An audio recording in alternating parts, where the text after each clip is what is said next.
lockdown policy. Indonesia policy instead adopted the PSBB, or large-scale social limitation. This policy was also made to consider the impact caused, not as much as if the lockdown was carried out. Other policies undertaken by the government are such as social distancing and physical distancing, limiting social interaction with others, reducing activities outside the home, and staying home. This policy has a huge impact not only on the economy, but on social, education, and others. The economic impact is not only felt by the people with the low economy, but all the levels of society. Because of this, the pace of the economy will be hampered not only in Indonesia, but throughout the world. Besides that, trade and tourism as economy support is hindered by the emergency of these fires. Ladies and gentlemen, the impact on education, Minister of Education in the various countries have taken steps in every school and university to conduct the teaching and learning process remotely. A month ago, most schools, madrasas, and universities in Indonesia had closed. The teaching and learning process in their school and their university. Teaching and learning process. This remote learning aims remotely to increase awareness and the process of stopping the chain spread of the coronavirus through direct interaction among people. The transition of the learning process from the classroom to the online class forced various parties to be able to follow its process so that the learning system continues to run well. But apparently, the system didn't work as effectively as we imagined. Even all parties experience difficulties, not only students, parents, teachers, and the government took part in feeling it. Finally, congratulations on participating in the International Conference on Social Impact during and after COVID-19, and a series of supporting activities. Hopefully, what we do today will be beneficial for Indonesian progress and all countries in the world. Stay safe and stay healthy. Wallahul mu'afiq ila aqwamit thariq. Wassalamualaikum warahmatullahi wabarakatuh. Waalaikumsalam warahmatullahi wabarakatuh. Thank you. Waalaikumsalam warahmatullahi wabarakatuh. English itu waktu ini. Okay. Waalaikumsalam warahmatullahi wabarakatuh. Okay, thank you for Rector Universitas Al-Azhar Mandar, and would like to inform two sessions in 13 and 14 June 2020. And session 1, there will be six keynote speaker, and session 2, there will be 7 keynote speaker. We will be delivering idea regarding the social impact during and after COVID-19. We grateful to have more than 3,000 participants from all over all of the world, and we please welcome to participants from around the world attending the virtual internal conference by Fisip Unasman. I remember for participants, you must follow this internal conference for 2 days by Fisip Unasman to get the A certificate. Next, the event will handle moderator. He is, I remember, Nasir MPD. For participants, he is a lecturer Al Azhar Mandar University for 2 days, and he handled by Fisip Unasman. For moderator, to get the A certificate. Next, the event will handle Well, moderator. Assalamualaikum warahmatullahi wabarakatuh. Nasir MPD. Thank you very He much is a for you lecturer Al Azhar coming Mandar here, University, and actually we are and so he handled a glad you could discussion. join us in this great For event, moderator, the time social is impact yours. during and after COVID-19. Well, as Provis mentioned that thank you very much for this great event we have coming here, and actually we are so glad you could join us in this great event holding right now the social impact during during and after COVID-19.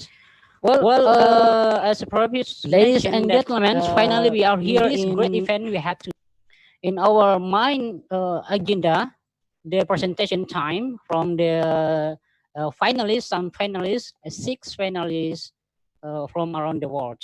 But before I please them, I would like to inform to the all participants who are joining now, I would like to that if you have later on any questions, you might send your question to the chat box. Well, I would like to introduce the 6 finalists today. The first finalist, the Excellency Dr. Sharif Muhammad Ismail, BSc, MSc, PMP. Salam. Associate, hello, can you listen as well? Okay, Associate Professor in Management Information System School of Continuing Education, American University, Cairo. Hello, sir. Are you listening as well, Dr. Sharif Muhammad? Yes. Assalamu alaikum wa rahmatullahi wa barakatuh. Okay, well, and the second finalist, the Excellencies, Dr. Muhammad Samir Nada, founder, CEO of VLABY, Canberra lecturer at the Higher Institute of Canberra in Zarqa, Dameta. Hello, sir. Are you listening as well? Hello, sir. Yes. Okay, thank you very much. And the third finalist, the Excellencies Dr. KJ Fargis, MA, PhD, BEd, PGDJ, PGDELT, Associate Professor of English and Research Supervisor at Chris College, Autonomous, Irin Jalakuda, Kerala, India. Hello, sir. Are you listening as well? Dr. KJ Fargis? Yeah? We hope you are listening as well. The next, the Excellency Dr. Andi Asrifan, SPD, MPD, Faculty of Teacher Training and Education, University Muhammadiyah Sidandan Rapang, UMS Rapang in Sulawesi, Indonesia. Hello, sir, Dr. Andi Asrifan. Are you listening as well? Okay, Great, thank you. Okay, and sixth. Yes, I'm here. You. Okay, I'm here, sir. Now I'm start to share my presentation. Is that okay? Yes, okay, sir. Great. Firstly, I would like to thank High Excellency Dr. Hadouria Sahabuddin for this invitation, and I hope to benefit all the our member and our colleague and participate with you as we can, inshallah, in this short time. Our topic today, how to stress in business in the time of COVID-19 using MIS. Outline will be so short because the time is so limited. What is MIS? Component of MIS responding effectively to risks.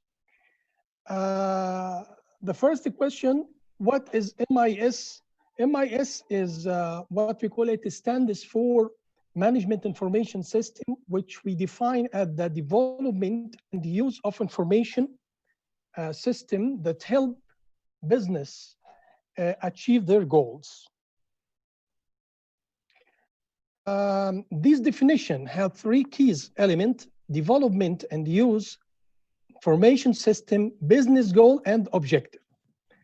Actually, a system is group of components that interact to achieve some purpose in information system, which is a group component that interact to produce information. A model of component of information, computer hardware, software, and a procedure and people. As we see here, this MIS, we can divide into hardware, software, people, where networking with organization, business goal, and objective, all impact performance organization, such as school, hospital, etc.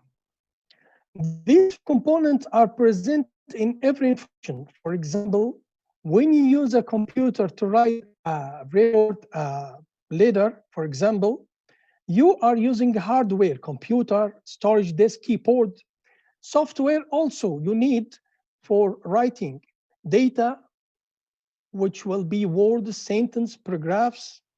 Procedure, the message you use to start the program to enter or save or backup. And what we call it people, where, which will be you. What is information? Information is knowledge derived from data, whereas data is defined as recorded fact or figures. By the way, information technology and information system are closely termed, but they are different because there is a confusion between both terms. For example, information technology refer to product, method, invention, and standard that are used for the purpose of producing information. IT pertain to the hardware, software, and data component.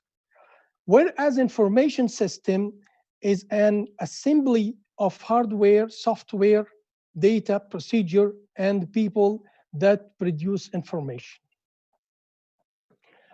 As we see, management information system, that mean we have a mix,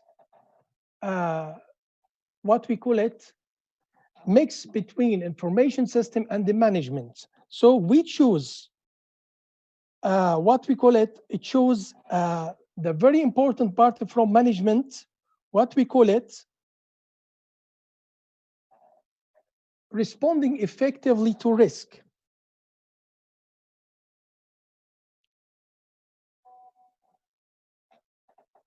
Did you hear me? Excuse me, just give me feedback. Yes, yes. That's great. That's great. So we'll go to this point, responding effectively to risk. We considered COVID-19 as a risk, but as we know, in traditional view of management, we consider risk is negative, characterizing risk as threat with adverse consequence on project objective. But now, in the modern view, risks are negative, maybe pose a threat to your organization, whereas other bring benefit and offer positive opportunity. Regardless of the risk you face, it's important to handle threat and opportunities in an effective. So now we will go to some strategies and tactics to deal with risk. To deal with a threat effectively, you must understand what type of threat it is and how serve it is. Once you understand the threat, you can select the most effective response. You could choose to avoid the threat, eliminate the cause of the threat, or adjust your plan so that the threat no longer applies. Number one, as a tactics and strategy for dealing with risk, what we call it avoiding a threat. Avoiding threat, if a threat has a highly probability of occurring and is likely to impact your activities negatively, your first reaction should be to try to avoid it. This approach works best when you are fairly certain what the outcome of the threat will be. For this technique to work, you also need to be to take whatever actions are required to stop the threat from occurring. Second strategy, transferring a threat. Transferring the risk is one way to respond to a threat. And instead of trying to avoid or eliminate risk, you assign ownership to the risk to a person or organization who can deal with this risk better. This third party may take on all or part of the risk. There are different ways to transfer responsibility for the threat you face at work. For example, insurance. It's the very concrete example for this transferring a threat. Insurance is the most common method of risk transfers. When you take out insurance, you pay a premium for protection against financial loss. It usually offers protection against loss resulting from vehicle damage and business interruption. The third method, what we call it, mitigate. Mitigating threats, another way to responding to threat, it is to mitigate their effect. When you mitigate, you reduce the likelihood that it will occur and reduce the impact it will have if it does occur to acceptable level. Mitigating the threat is a good option when avoiding of transferring them is impossible, or when these responses are too expensive. The risk response is used the most often by managers. There are many of techniques you use to mitigate threat. One way is to adopt less complex process. Other mitigate techniques is to conduct more tests on a product or service. Let's say you are senior manager for a games company and you invite a target group to test a trial or demo version of game well ahead of its planned release. The group comments our feedback to the design team, who respond with improvements to the game. This mitigates the risk that the product will disappoint the gamer when it's released or published. Fourth strategy, accepting threat. One possible response to a threat is to just accept it. Acceptance is a suitable reaction when a threat is small or unknown. There are two types of this acceptance: passive acceptance and active acceptance. Passive acceptance involves doing nothing unless a threat arises, then you try to tackle the consequences. In the case of active acceptance, you accept a threat, but plan in advance how to handle the consequences if the threat is realized. Basically, you and your organization accept threat until it occurs, at which point you implement the backup plan you have prepared.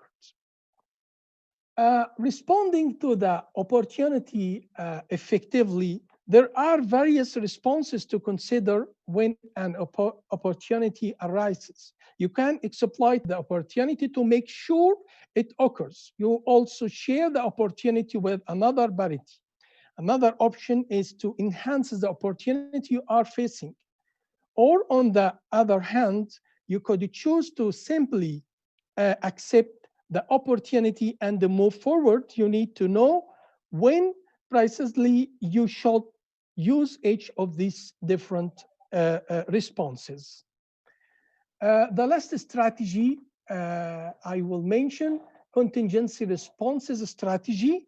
Contingency planning or contingent response strategy is an active form of risk acceptance that involves planning responses in case risk event actually occur. It also involves assigning reserves so that the responses can be executed when required. Hopefully, this my participation in this webinar. So if there are any questions, I'm ready for that. Thank you so much.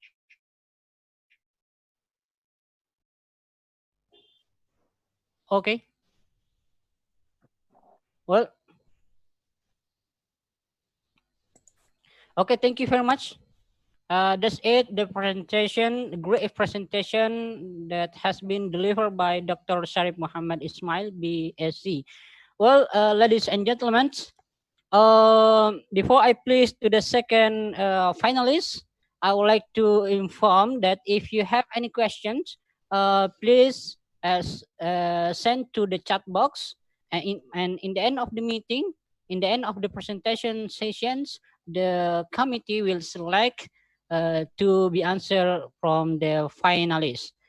And I also inform that I really hope to the all participants who can join in this Zoom meeting. In the Zoom meeting, please go to YouTube channel and please subscribe our YouTube channel.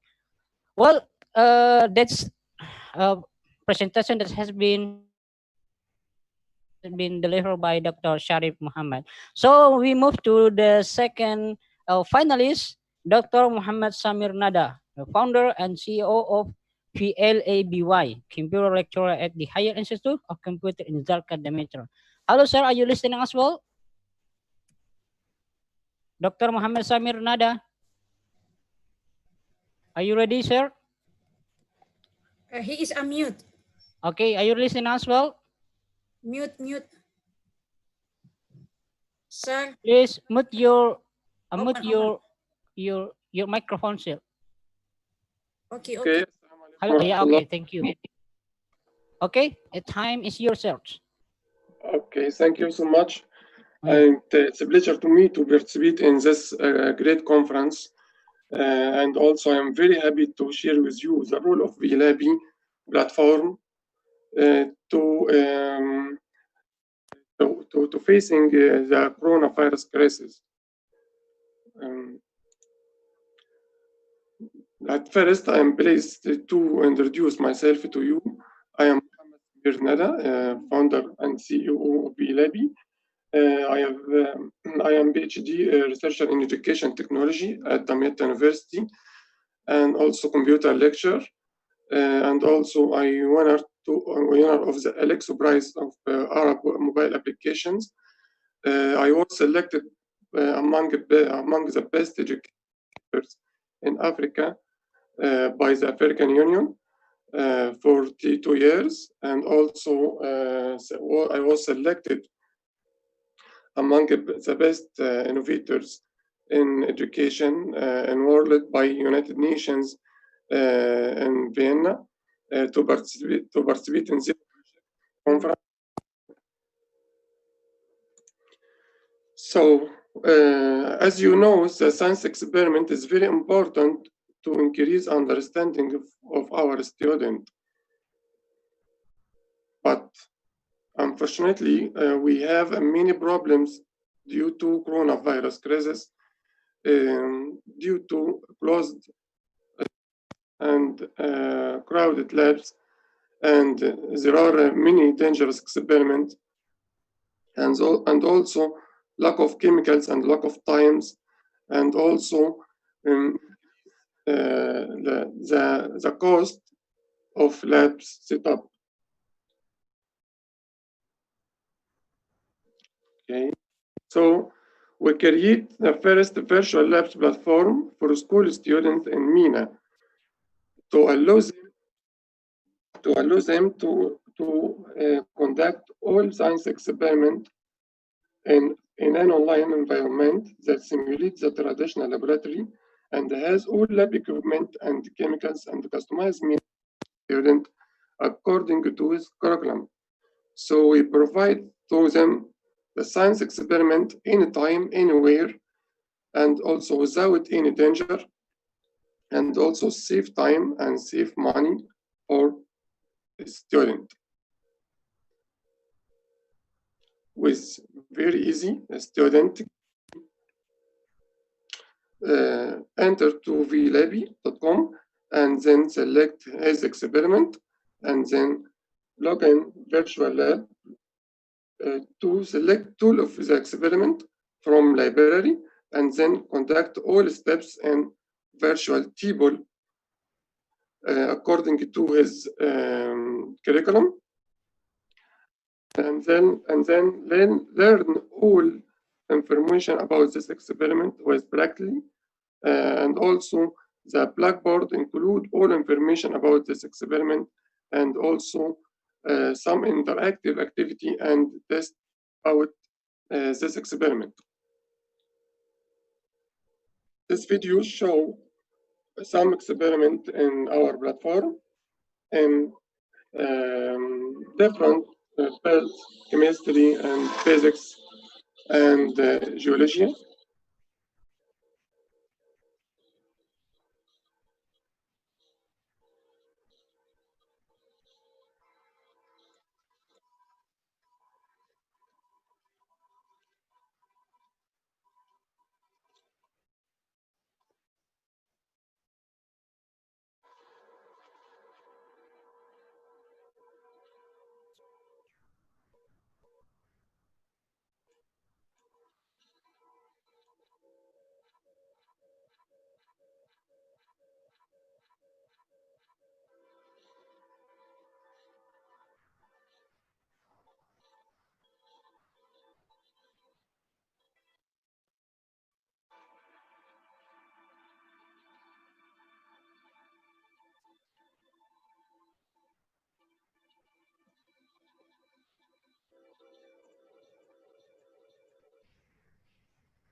Okay. Hello? So now, what about our journey to create this platform and how transform from a prototype and to into the real project provide the service to a large number of students. The role of the entrepreneurship and supporting this innovative project. Let me share with you the available way to support any scientific research project in the community, such as business incubator and competitions and support programs, and also international conference. We started as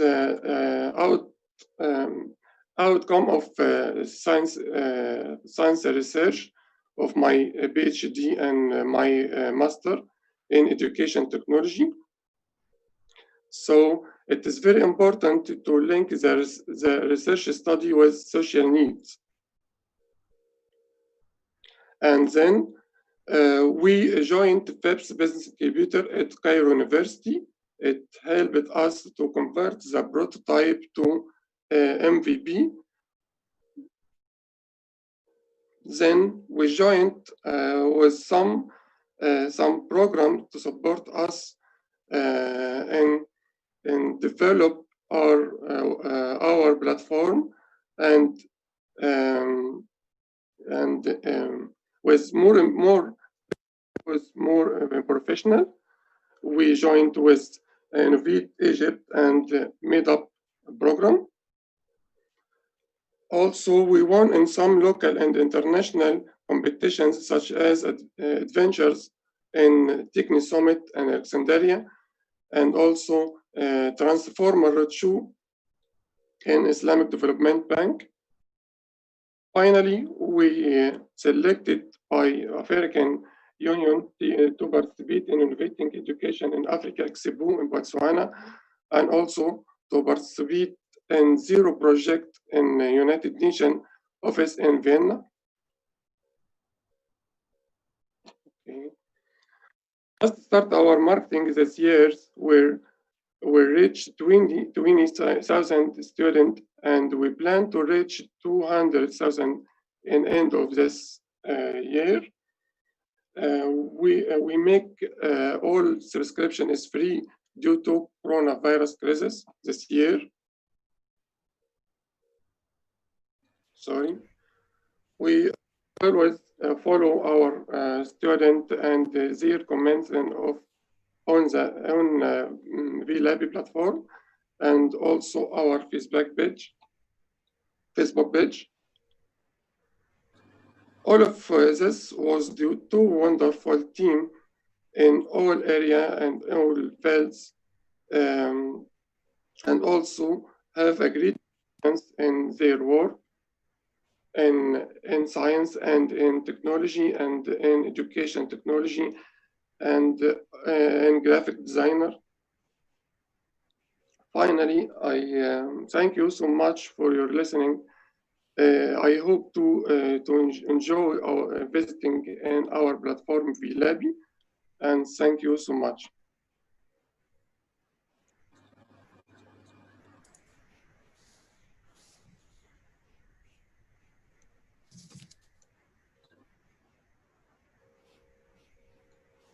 Thank you so much for your listening again, and I hope to listen your question. Thank you very much, sir. For you, are you done, sir? Oh yeah, okay. Well, thank you, sir, for your group presentations. So here, before I place to the third finalist, I would like to inform to the all participants, to the all attendants, that I found in the chat box there are some requests to the material and certificate. Okay, I informed to the all participants that in the end of the sessions tomorrow, the second session, we will distribute the certificate and the material from the all finalists. The material from finalists. So we do hope you to join us until tomorrow. And about the question, if you have any questions, please send us in the chat box. And in the end of the presentation sessions, we will select to be answered from by the some finalists.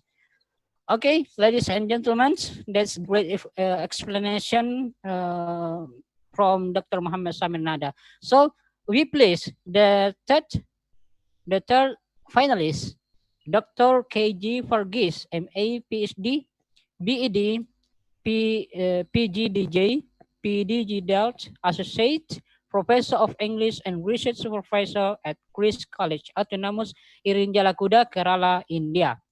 Okay, are you listening, Asal? Well, yes, sir. Okay, thank you, sir, Dr. Fargis. Okay, time is yours, sir. Thank you very much. See, at the outset, so it's afternoon. No, even it's morning in India. So good morning from India. Yeah. And now, at the outset, I would like to thank the organizers, okay, the host, and also Mutmani Ha ma'am, who was instrumental in I being here.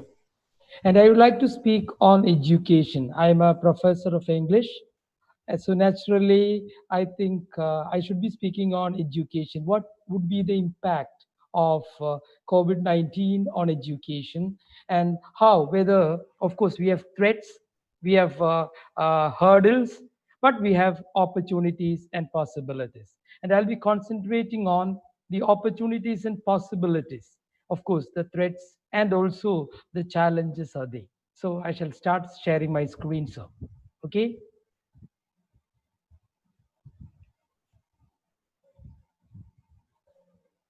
Hope the scene is visible now.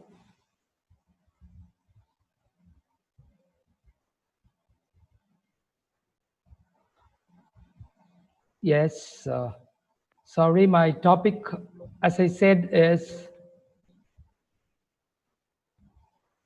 education in the present and post-COVID scenario.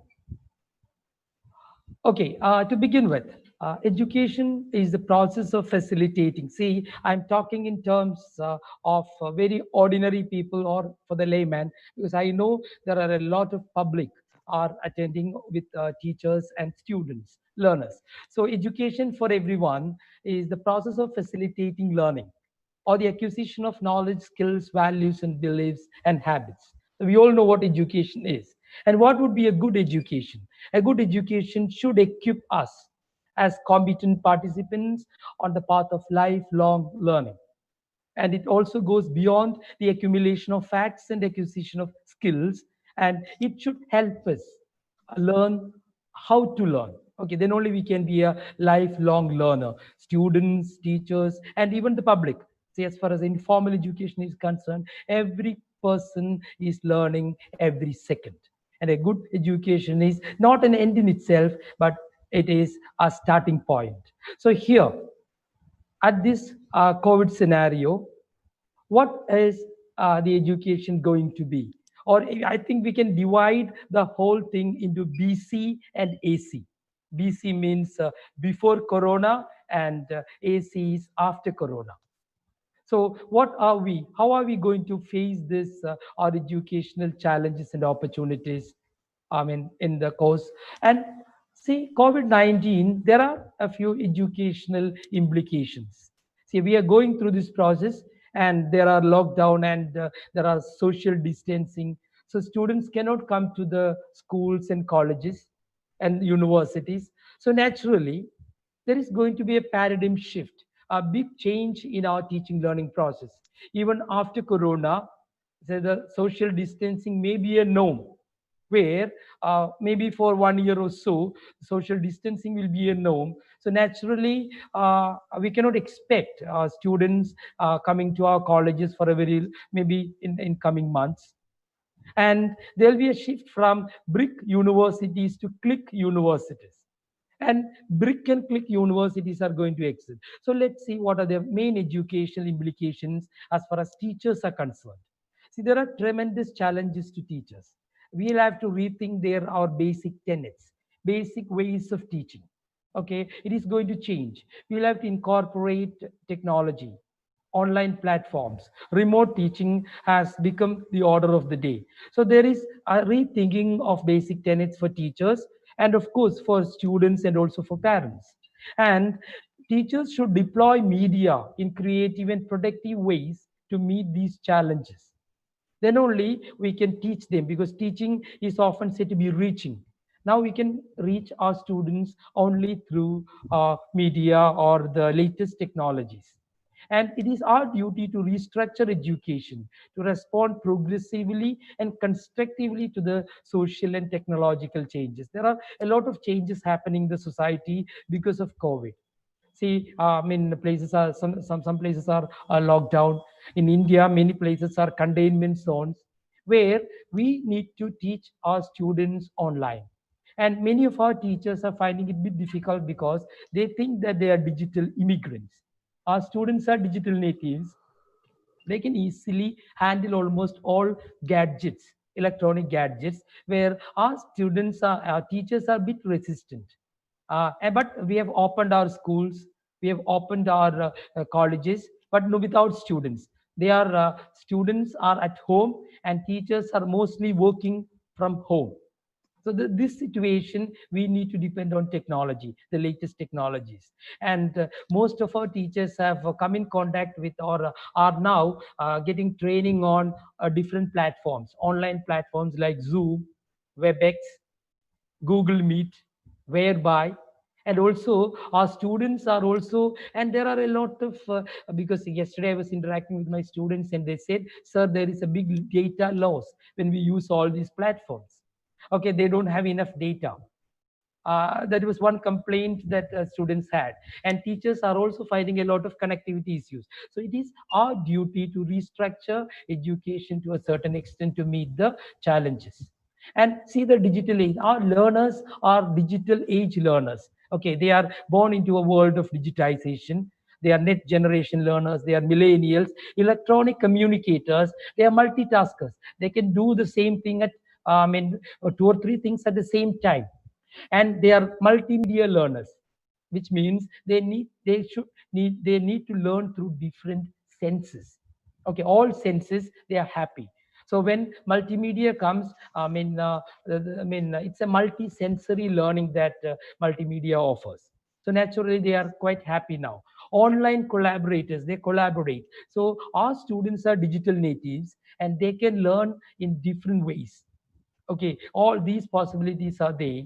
And technology is at the center of their learning and interactions with information and knowledge. We live in an information era, or we live in an era of knowledge revolution, where we can very effectively communicate now to the students. But one thing is very important. See, during the COVID pandemic, how we reach our students, we can reach only through these kind of digital gadgets.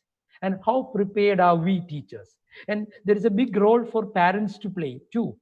But before that, let's see what are the different roles, the changing of roles as far as when we go online, when we go remote in teaching. The changing roles means the teachers will have to change the way teachers teach, and the students will have to uh, change the way that they learn. Okay, so teachers' roles are changing, and also students' roles are. Let's see this change. See, there is a shift from knowledge. Teachers till now were knowledge transmitters, and they were considered by students as primary source of information, and in some places, only source of information. Now, the role of the teacher from a knowledge transmitter, a data exchanger, changes into a learning facilitator, a collaborator, a coach. A coach is entirely different from a teacher. See, a teacher often, interacts with the thinking domain, whereas a coach is interested in the skill development and many things. And a teacher should be a knowledge navigator and also a co-learner. A co-learner, we also learn a lot of things. I'm sure many of our teachers, at least in India, are coming and interacting with all kinds of online gadgets, Zoom, WebEx, etc. For many teachers it was unfamiliar. Now they are familiar with that. They have started teaching, and students are also learning, because otherwise, if at all we introduce them to different what do you call, latest technologies, most of them are very comfortable in sitting in the class and learning.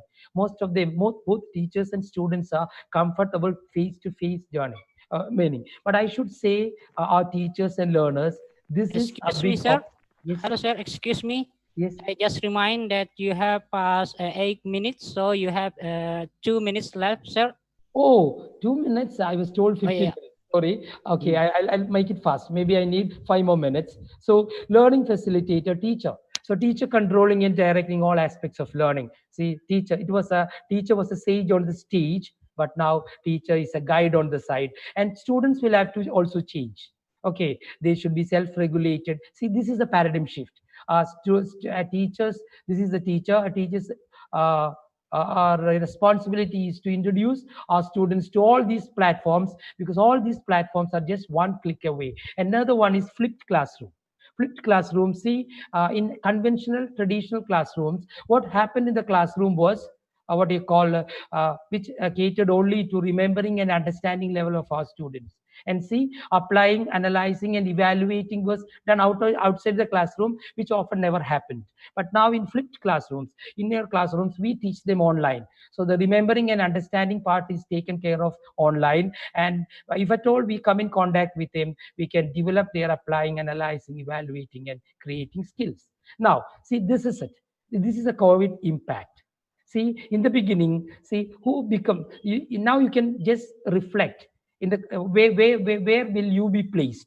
See, are you in this 50% afraid group where people are grabbing toilet papers? They are thinking that everything is going to lock down, so they cannot, they complain sitting at home. I mean, and is it not, and they sleep 12 to 13 hours every day? Or are we in the learning process? Use the time to learn things, find and new ways to be productive, give up what we cannot control, because we cannot control, we don't have any control, we don't have medicine for COVID. So naturally we are take an action with your extra time and be learning. Or are we in the third circle, and I mean where it's a growth process, identify time and potentially use it, I mean, alter the whole situation for our benefit, and what you call teacher learn in such a way. So it is time, and it is said that only 10% has reached that status. 50 are still afraid of COVID and sitting at home. 40 are learning in the process, and only 10% is in the growth process. Okay, so in the, as far as the higher education is concerned, we have in the SWOT analysis, we have strengths, we have weaknesses, we have threats, and we have opportunities. You can read it from the thing. See, strengths are, see, students are given autonomy, I mean, and different. And on the other side, we have the weaknesses. There is insufficient infrastructure. Many of the students don't have gadgets. Many of the teachers and institutions don't have. So of course, and I mean, rural urban gap, digital divide, many of the weaknesses are there. Then of course there are threats, a kind of unemployment, privatization of higher education, etc., are there. And you have the opportunities, enhancing and sustaining the creation of different platforms to teach and reach our teachers. Okay, now, yes. So what I would like to say, one needs to do smart work rather than hard work. I'm sure that most of you know the story of what do you call crow seeing half-filled pot of water. So here, let's be smart. Of course, we should work hard. At the same time, we should be smart to reach our students. So to wind up, the successful implementation of education lies, let me tell you, not in hardware or software. They are in plenty, but in human way. Teachers' ability to plan, design, implement, and evaluate effective pedagogies, and learners' ability to be self-directed, self-motivated, and self-regulated learners. And my dear parents, you need to monitor your own students at home when they learn through remote teaching and learning. So successful implementation, let's depend on this human wear first. Okay, because it is teachers' ability to plan with available technologies, and it is students should be self-motivated, self-directed with parental what do you call monitoring. Okay, with that, and I wish everyone happy teaching and happy learning from here, from my side. So thank you, happy teaching and happy learning. Thank you very much. Well, thank you very much, sir, for your sharing, for your sharings. Well, that's our third finalist from Dr. KJ Varghese. Thank you. Okay, I remind again to the all participants, please send your question to the chat box if you have any questions, please. And also, I would like to inform to the all participants that if you have, if you want to get the certificate, please join us until tomorrow, the second sessions. Okay. Next, we place the fourth finalist, Dr. Saidna Zulfikar bin Tahir, LCMPD, Lecturer of English Education Department of University Ikra Buru Indonesia. Hello, sir. Are you listening as well? Yeah, I'm hearing you. Okay. Okay. Thank you, sir. This your time to presentate your idea. Thank you. Thank you, sir. Okay, thank you very much. Assalamualaikum warahmatullahi wabarakatuh. Waalaikumsalam warahmatullahi wabarakatuh. First of all, I'd like to grateful to the committee who invited me to be a speaker here, and also I'd like to grateful and thankful for the Honorable Dr. Hudaria Shihabuddin as Rector of University of Asharia Mandar, and the Honorable also for the all speakers today, and the Honorable for the audience and for the attendance this webinar. Okay, in this change, I'd like to share a little about intercultural communication shift behind the scenes of technology and COVID-19. Well, I am Sayyidina Zulfikar bin Tahir, and I am a lecturer at the University of Ikraburu, Maluku. Well, as the start point of my presentation, I'd like to highlight a little bit about the social change. When we talk about the social change is dynamics. It's dynamics. It is also changing every time, everywhere. So there are many some theories about social changes. We can find the theories of cyclical theories or equilibrium or evolutionary or conflict theory. And I didn't speak about the conspiration theory in this point, but I'd like to highlight that there are many social theory in speaking or in discussing about the social changes. Well, the focus on all the theories of social changes is in the three aspect or three component. The first is the individual value, and then group value and society value. Well, based on some previous researchers in the social changes, that they stated that the social change based on the individual value, most of the social change. If you want to change into the positive or negative, it is based on the individual value, while group and society is also what it is combined between the individual, but the most thing is the individual, the factor of individual value. The changes of social change, of course, will influence or will affect the cultural changes. Yeah, so we'll talk Excuse me, sir. about. Hello, Yeah, sir. Excuse me. I'm so yeah. sorry to disturb you. We can't see your screen sharing. My You, PowerPoint. yeah, PPT. You can. We can see. Oh, you can. Oh, That's I'm the great. only one, That's maybe. great. I already share Okay, it. okay. Yeah. Okay. Continue, sir. Thank you. Yeah, Yeah. but it's not moving. So That's all. the dynamics of social change, of course, directly will influence the cultural change. Well, I like also a little bit about the technology before the COVID-19. Well, I think we all agree. We all agree, and we already know about the advantages and disadvantages of technology, right, Dr. Farges?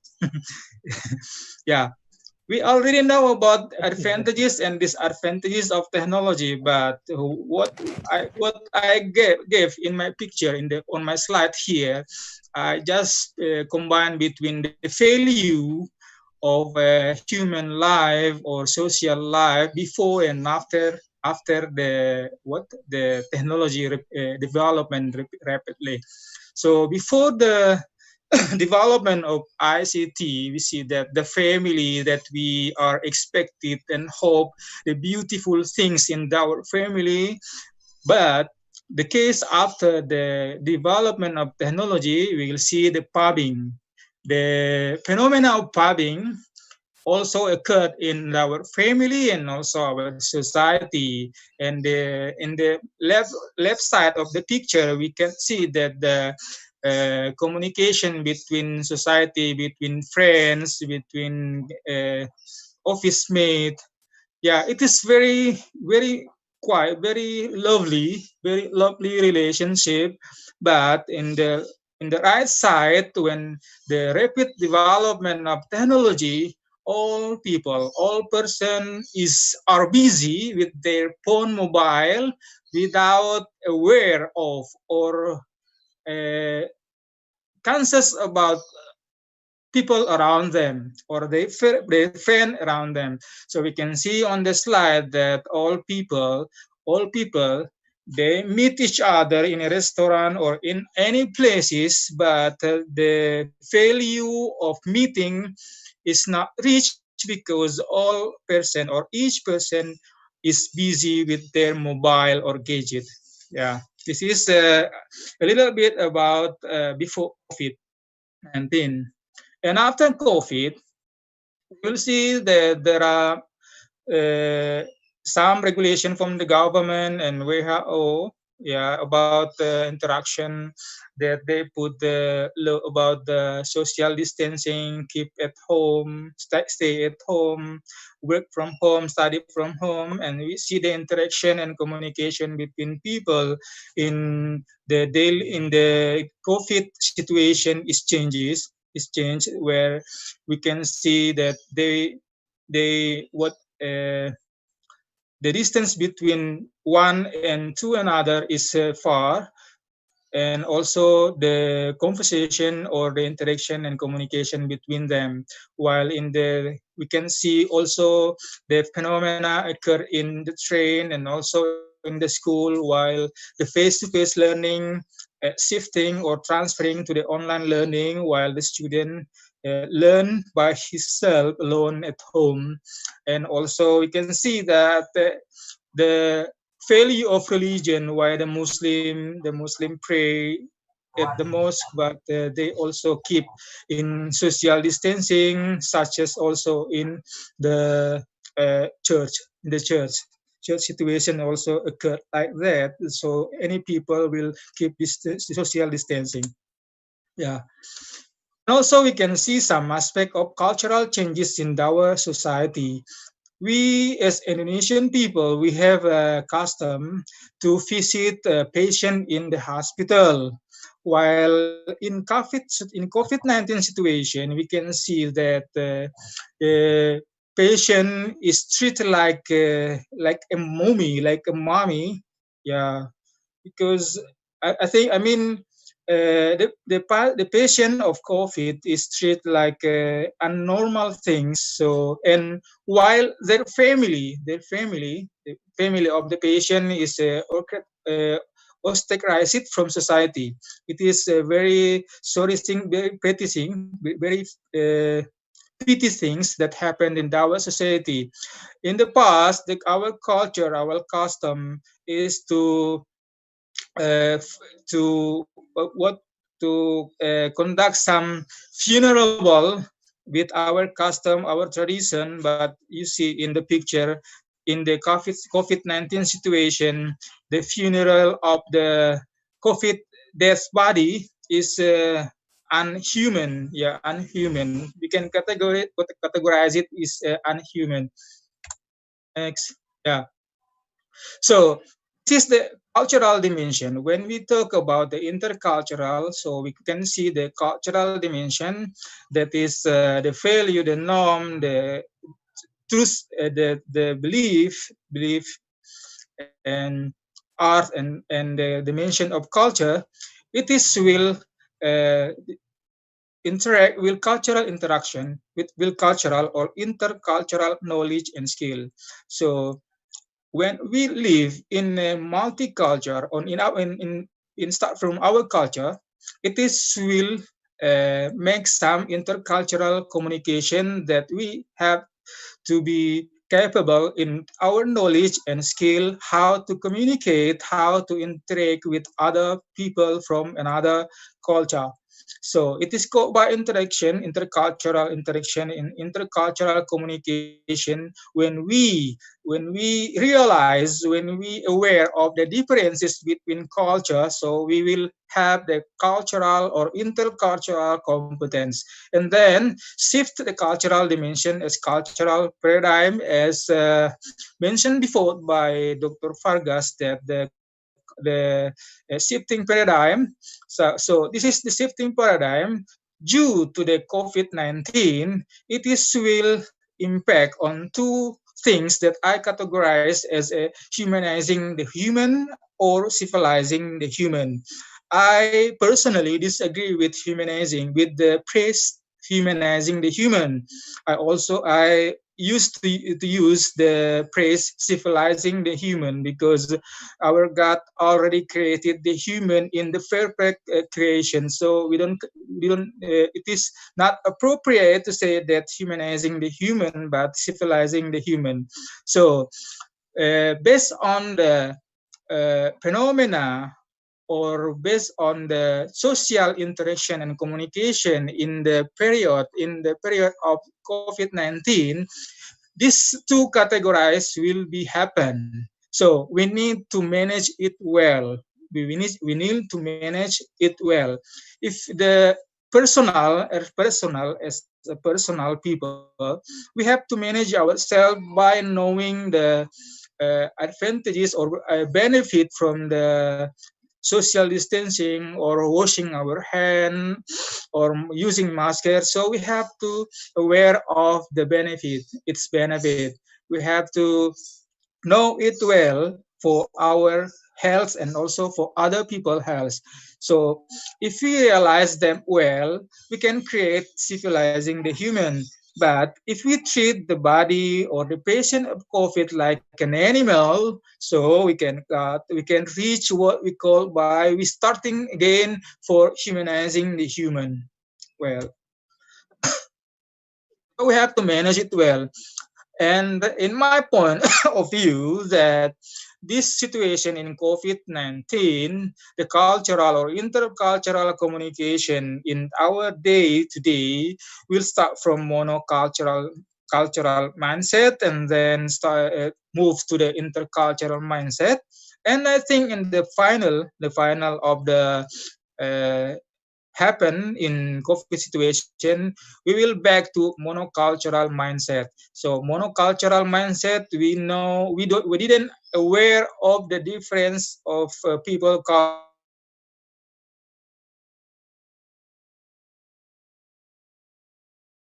culture. We just say that my culture is the right culture, and the culture. So we didn't miss about the differences of our culture. And then cultural mindset, we already aware, and we already accept the difference and the diversity of all culture, in such as in the domain of the culture. We can adopt it into our life. But in COVID situation, we also back to the monoculture mindset, bridging across difference to the one similarity, that we are now face a same COVID,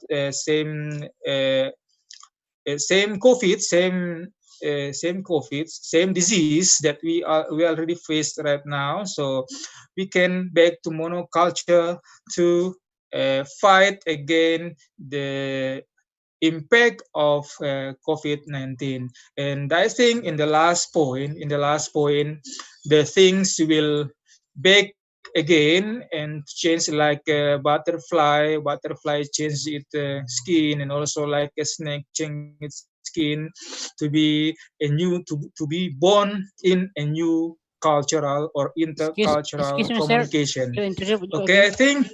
I think that's all my presentation. I already know that I'm yeah, I sorry. already know about 10 minutes, or yeah. So I think that's all my presentation. Thank you very much, and I hope what I presented today is give some benefit for you. Thank you very much. Okay. Wassalamualaikum warahmatullahi wabarakatuh. Okay. Waalaikumsalam Okay. Thank you warahmatullahi very much. That's a great presentation also from Dr. Said Zulfikar bin Tahir, LCMPD, the Lecturer Thank of English you. Education Department of Universitas Iqra Buru Indonesia. Okay, so now we move to the next finalist, the Excellencies, Dr. Andi Asrifan, SPD, MPD, Faculty of Teacher Training and Education University, Sulawesi, University Muhammadiyah Sidendan Rapang, UMS Rapang in Sulawesi. Okay. Time is yours. Okay. Thank you so much. Okay. Right.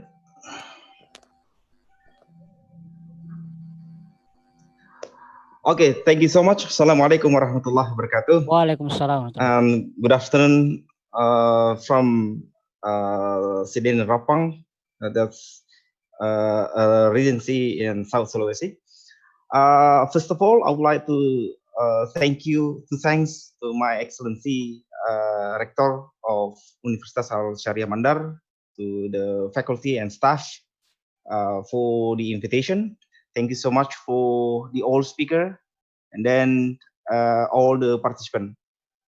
Today, I'm going to share with you all about here the impact of COVID-19. In this case, teaching and learning strategy used by teacher during and after pandemic. So before start my presentation, so I need you all to fill out this questionnaire in www.menti.com and then use the code 1111119.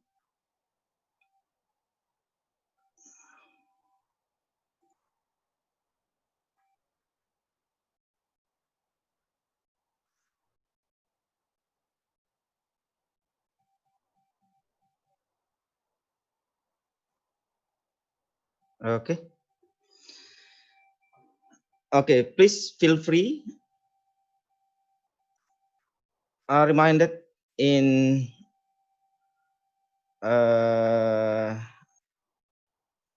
okay,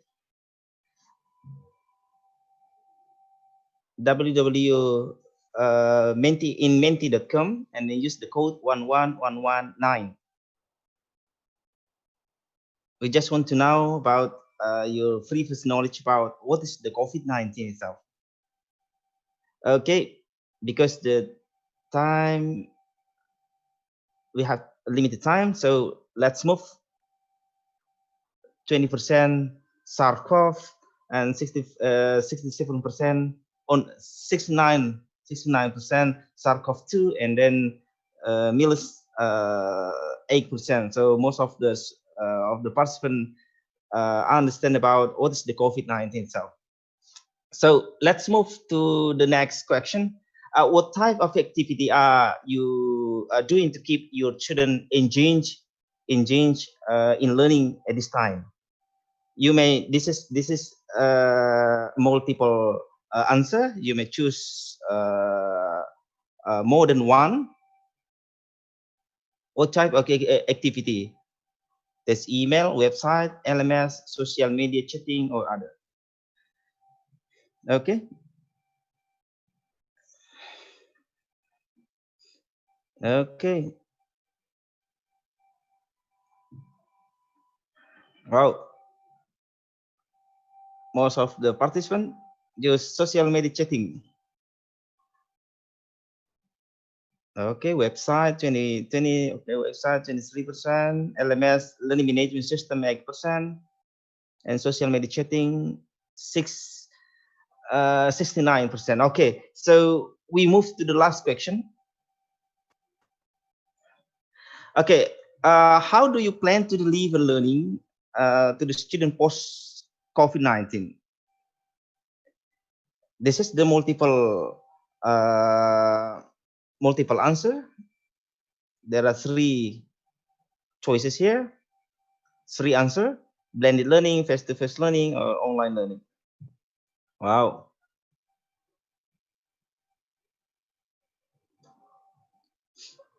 Online learning, blended learning. Now most of the participants answer in online learning.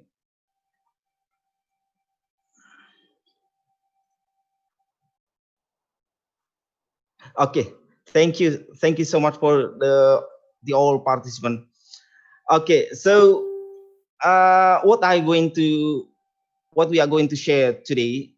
The first is previously we want to know about what is the COVID-19, just in the brief, and also the government policy. The second is about the individual revolution 4.0, and the third is a general description: teaching and learning after pandemic, and also the the positive and negative impact, of COVID-19 in education.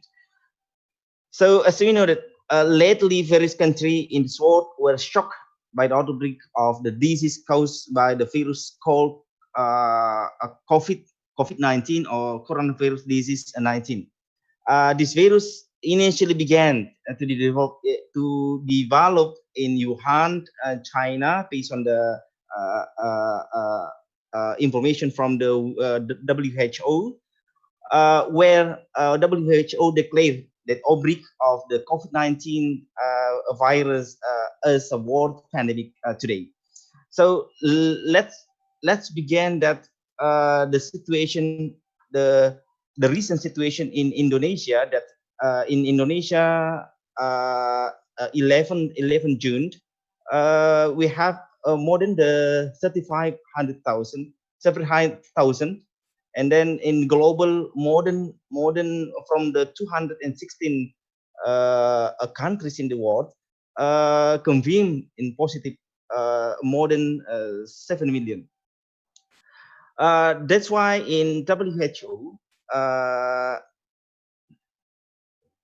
in here the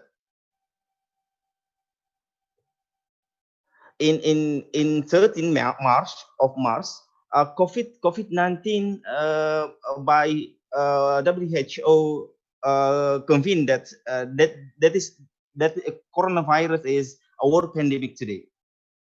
So that's why the spread of the COVID-19 virus is the highest cause of the death.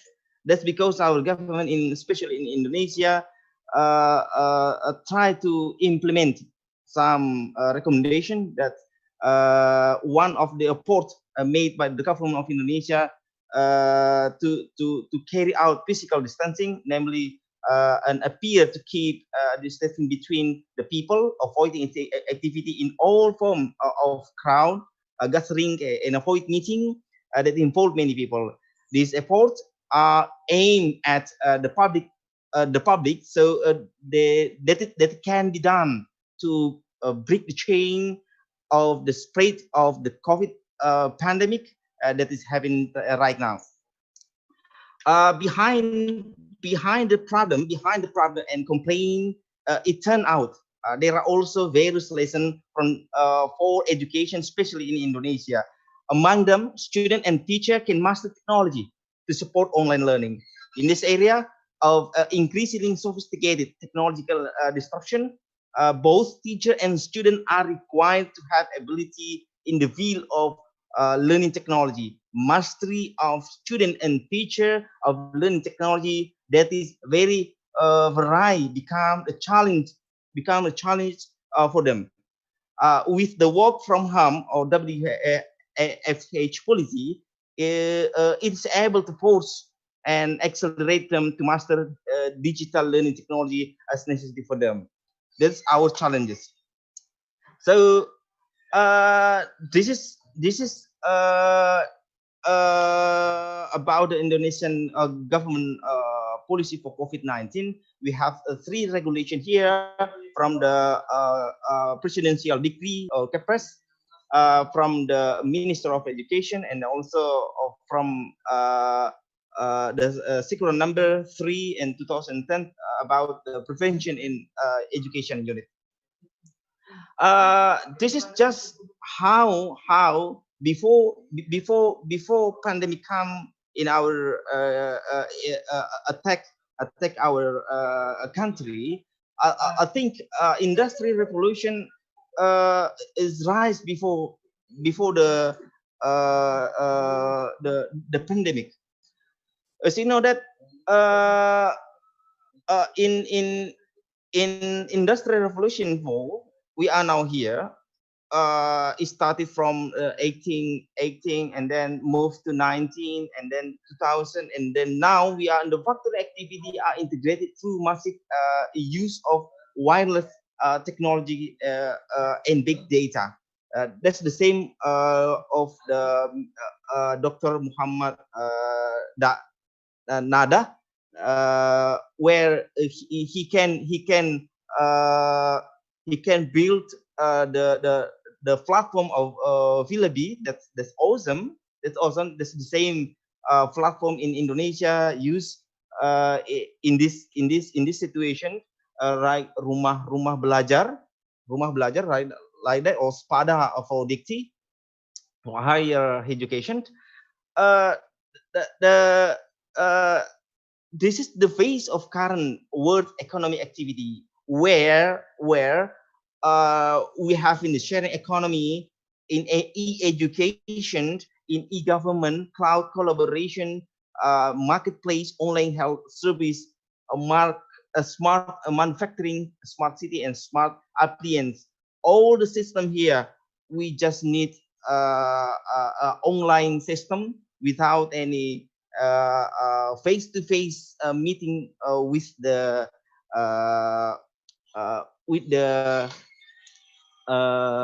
doctor in health, or the teacher in education, or the government in the government system. So this is the general description. Teaching before and after pandemic. We still remember that before, most of the school, especially in Indonesia, just still in this case. And then after that, uh, after pandemic, teacher and student should learn technology, because there is no activity in the classroom. There's no process learning and teaching in the classroom. The student and teacher should be work from home and learn from home. Here, this is just the view how the situation then and now. Okay, this is the concept change that should be applied in this situation. From the teacher center instruction become the student center instruction, from the single sense simulation to the multi-sensory simulation, from the single path progression to multi-path progression, from the single media to multimedia, from the isolated work to the collaborative work, and the last, from the information delivery become the information exchange. This is the concept change from the system of education in Indonesia, especially. So the next question is, how will the COVID-19 pandemic alter the future teaching, the future teaching and learning? So I just predict there are 4 here.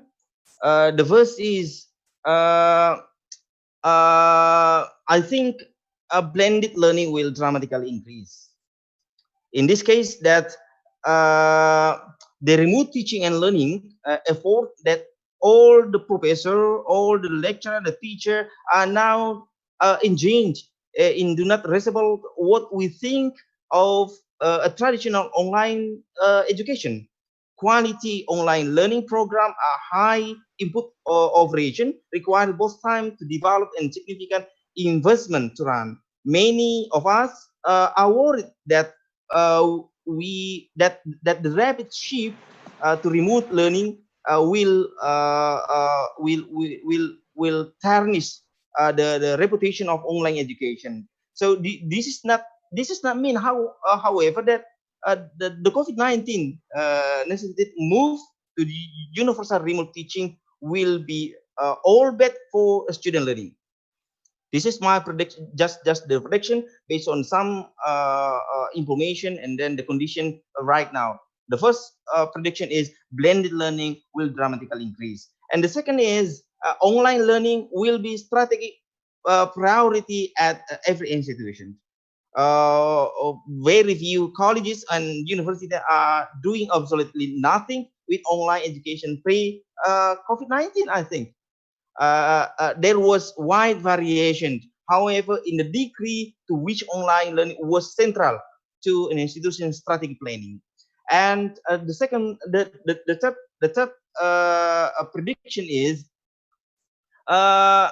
existing and potential Kemendikbud and university partnership will be rethought. In this case, if there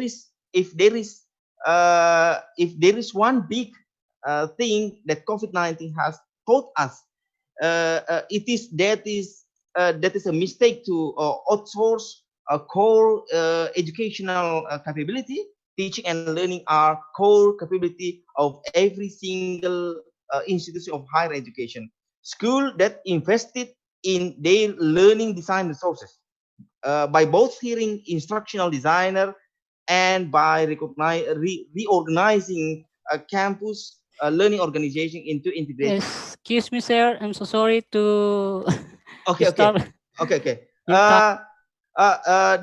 The fourth prediction is a student character will dramatically change. That's just our prediction. My prediction based on my observation and also my reading. How will the COVID-19 pandemic alter the future and teaching and learning? This is some positive and negative of COVID-19 in education. So this is the negative, where there's no process of teaching and learning in the classroom. Resource gap. The learning process feel harder. Increase dangerous risk. This is about cyber bullying and also the negative content that's spread in internet that potential endanger our children.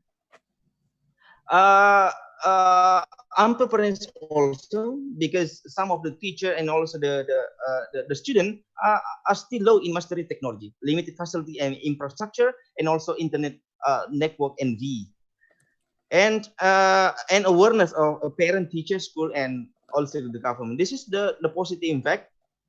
The last slide from me. The positive impact, proportion of platform. For example, in Indonesia, we have a Rumah Belajar for Kemendikbud in Kemendikbud, and SPADA also for the higher or university level. Especially in the USA, it has a free EV League course. This is free. This is free for us. The course from Harvard University, Cambridge University, we can join for free for especially for this pandemic situation. Parents and teacher collaboration, sure. Engineering and acceleration of education transformation.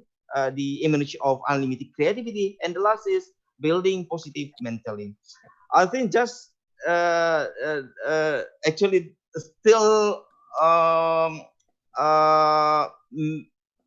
I have still material, but I will share to the participant. Thank you so much for the time for me to share and discuss with you all. Thank you. Assalamualaikum warahmatullahi wabarakatuh. Okay, waalaikumsalam warahmatullahi wabarakatuh. Okay, thank you very much for your great presentation from Dr.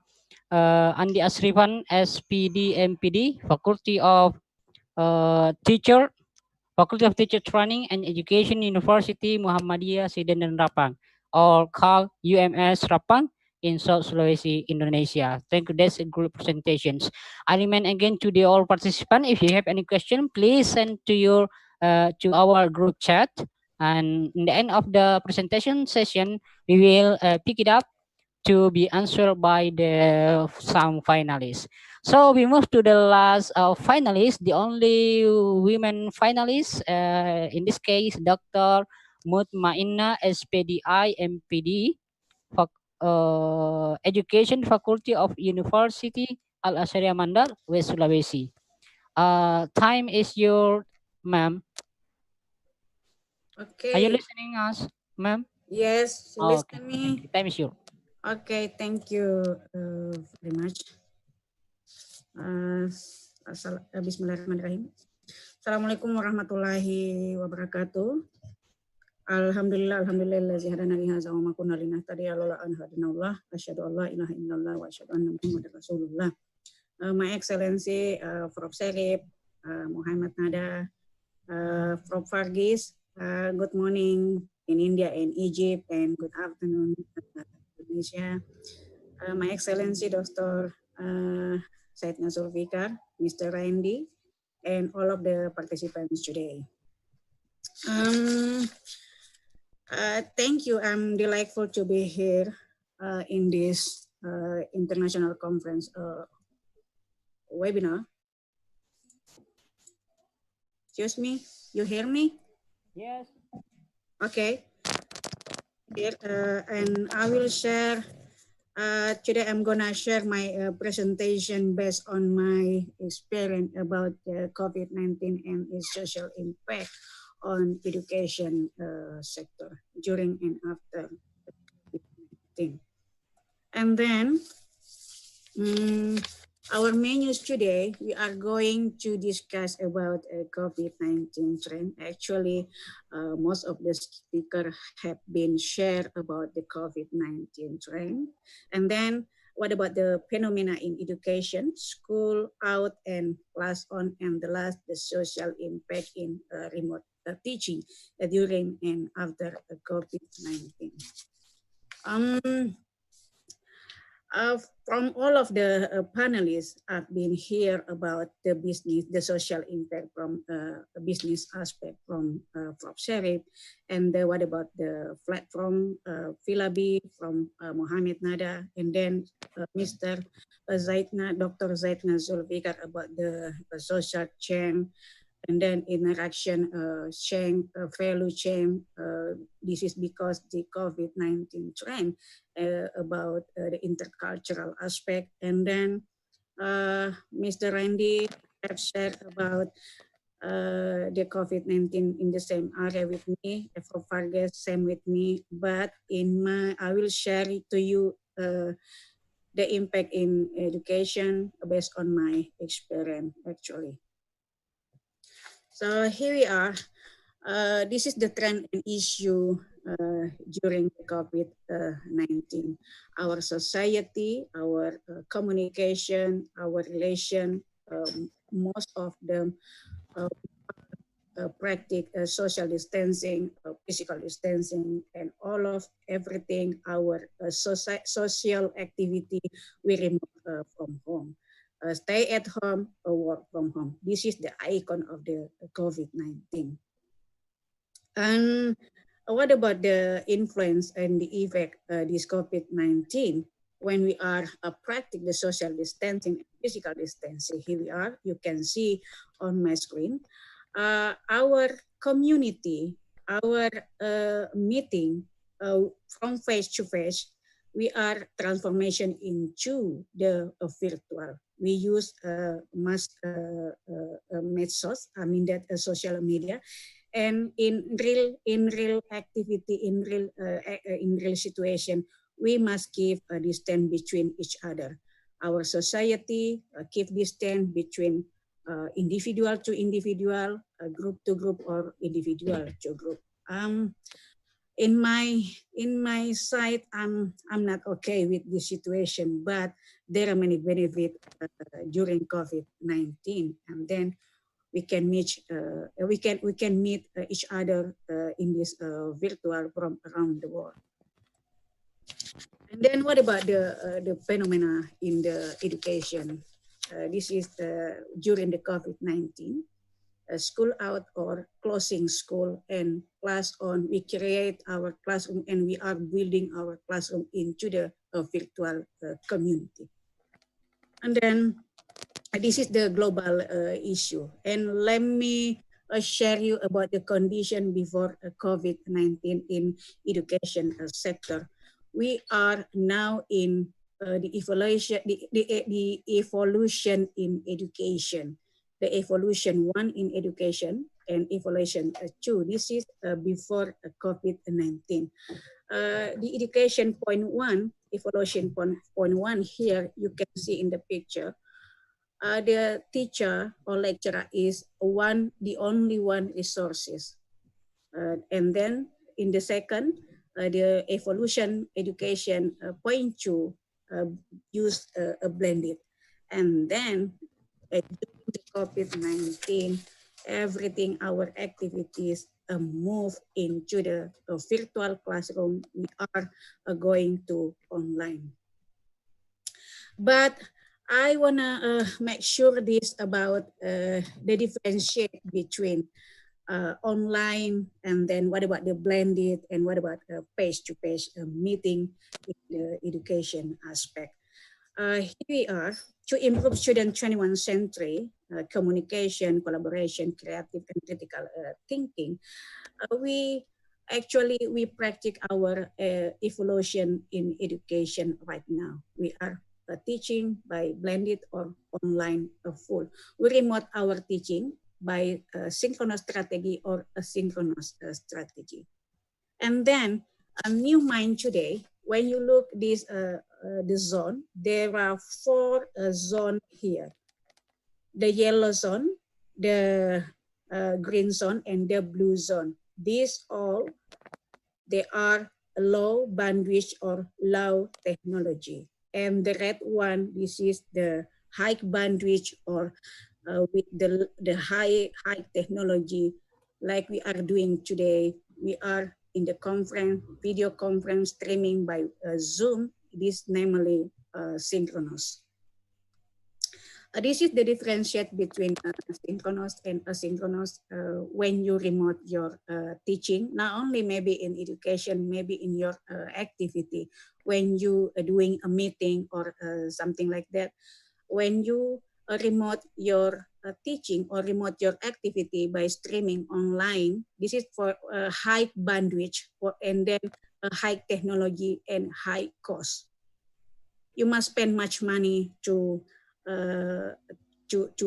apply this strategy. And then another one, asynchronous. This is asynchronous learning. You can use the platform.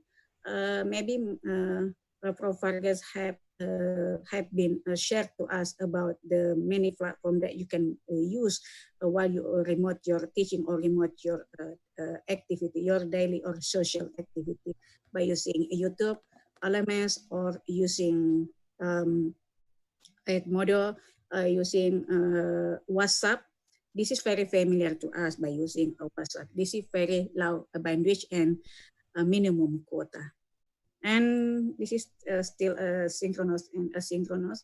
You can choose between these two strategy.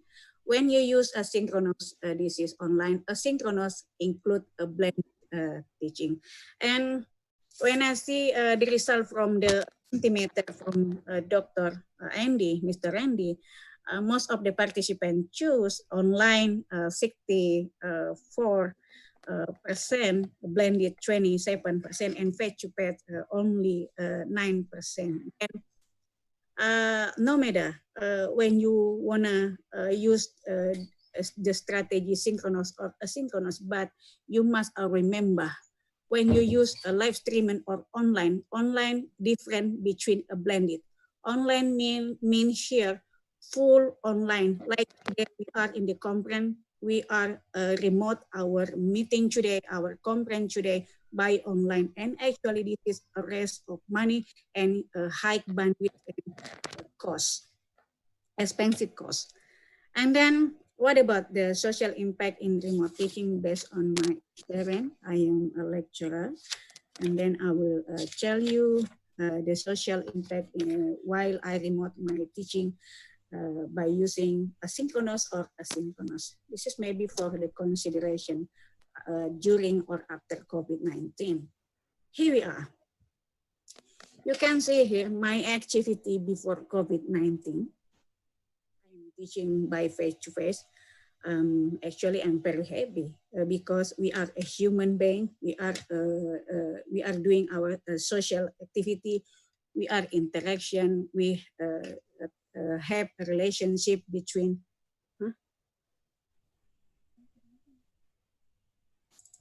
Oh, sorry.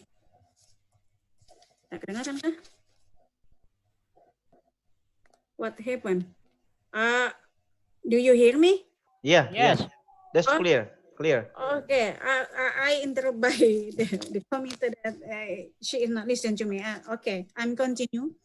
Before COVID-19, here we are in the picture. Our students very relaxed. They are enjoy. They are pay attention to me. And then what about you, during COVID-19? You see here in the picture. This is my experience I want to tell to you. During the COVID-19, the number of my students, this is for example of one class, the number of my students, they are 40 students. And the only 16 students attend my meeting. I don't know where is the another one. From 40 into 16. Why? Let's check it out what happened based on the social impact in the community in education sector. This is the viral outbreak effect. There are three big issues here during the COVID-19, from emotion and psychological aspect, education and social virtual. The first, emotion and psychology. Most of the students, or most of us, as the human society, we get shock culture. Shock culture means we are in distress, anxiety, and possible frustration while we are during the COVID-19, because so many our social interaction, so many our activity from face to face move into the virtual, and then we remote in our home. And what about the education aspect? This education aspect, closing class and our class on in the virtual by using a platform. And this is, we must change our culture. We adapt our culture from not doing technology, not using technology, and then we must using technology to remote our activity for the social activity. And in education we use some platform. Maybe you use asynchronous or asynchronous. And the next, this is the effect to our social. Excuse me, ma'am. So sorry. Yeah. I just remind the time. Wait a little bit. Yeah. Social interaction and learning community, and I hope we do hope the student have autonomy learning. And the next, this is my preliminary research based on the data. I find here the student answer from Indonesia. We'll see here from 120 students, most of them state they are disagree to learning and teaching process by online. And you will check it out, the last from Mr. Andy. Most of the participants still want to do after COVID-19 by using the online. And then most of the students very tired and they are stressed. And ask the student, what about the learning and teaching process after COVID-19? Most of them disagree. Most of them they are disagree. They don't want to be online again or anymore. Why? Why this happen? And how to integrate in fostering social and emotional learning through technology. You know, we have pedagogy family, pedagogy, andragogy, heterogogy, pedagogy, synergogy, and cybergogy. And cybergogy, this is the cover pedagogy, a family integrated your classroom by using technology like today during COVID-19. But you must choose, you remote your teaching, you remote your activity, synchronous or asynchronous strategy. And this is related to the Bandura's theories about the learning, social learning. This is Bandura's state, the social learning, this is the combination between a cognitive and environment. Maybe because this condition makes our student, most of our student absent in the virtual meeting or in the virtual classroom. and how to integrate the social present to maximize our blend and online learning. Here we are, the social present, the affective association. This is related to the emotion. Why emotion is very important here? Because why? You see, the student answer based on the questionnaire. Most of them, they are in this situation. Their emotion, they are stressed, they are shocked when they want to learn, and then by using online or remote teaching, synchronous or asynchronous. When I change my strategies, I use WhatsApp before I use a Zoom, and then I change with WhatsApp. Same, the number of the student attending in my classroom only 16, and maybe this gonna happen because this factor. The factor one is emotion. They are stressed based on the questionnaire. We see the student answer.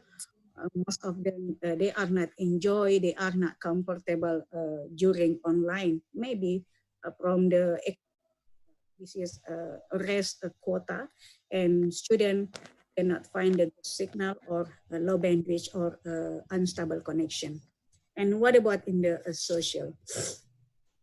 Actually, this is the social. From the social aspect here, this is the impact in our education. When we move our community, we transformation our classroom, our community from face-to-face activities in virtual. Most of the students, maybe this is from my perspective, from my preliminary research, most of the students, they don't feel part of this. Okay, ma'am, I'm so sorry. Yeah. Wait a little bit. And if the student don't have a relationship between community or somebody, this make the student less in the less to present in the classroom, and they don't have a good edu character. Edu character mean here responsibility, discipline, and they have responsibility to attending the classroom. And for all of this presentation, I won't conclude then how to integrate the social present in the virtual classroom. You might know your student need, your student emotion, and your student condition. Thank you very much. This is the last how to teach to improve student social skill and inject social present. Okay, thank you very much. Okay. Okay, group presentation. Thank you very much for you, ma'am.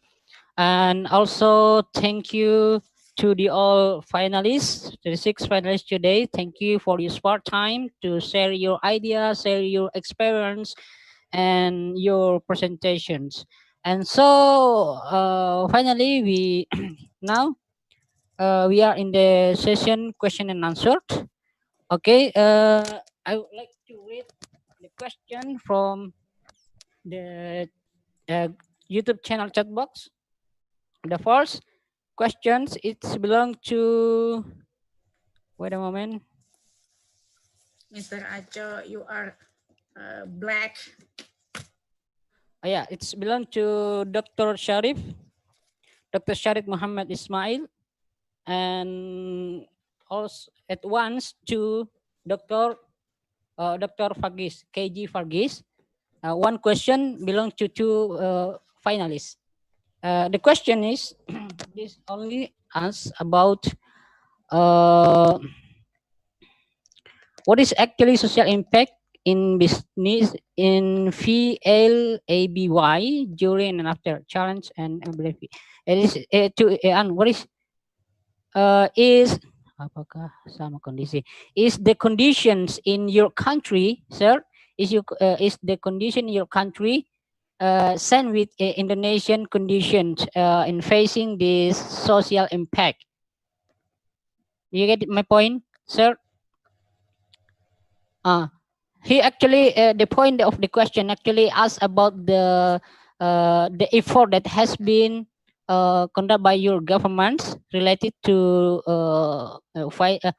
related to the social impact during this COVID-19? Can you listen as well, sir? I please first of all Dr. Muhammad Sharif Ismail. Prof. Hello. Yeah, you still unmute, Prof. Can you listen as well? Yeah. Hello? Yeah. Yes, sir. Hello. Yes, please. Oh Hello, yeah. sir. The question is only asked about how your country face the pandemic COVID-19. How your government effort? Well, good questions. Actually, Egyptian government did a very big effort to face like this COVID-19, especially in a lot of sectors such as educational sector. They try to do their best to transfer this educational methodology to be online other than physical education as before, as we used to teach our students.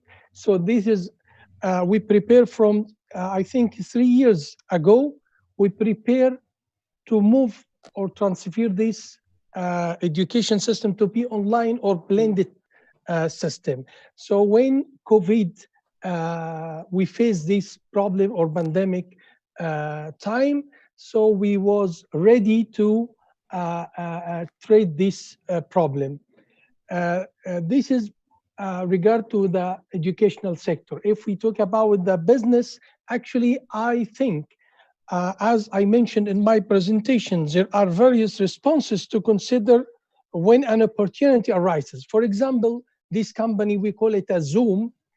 This company benefit from this COVID-19. Actually, the revenue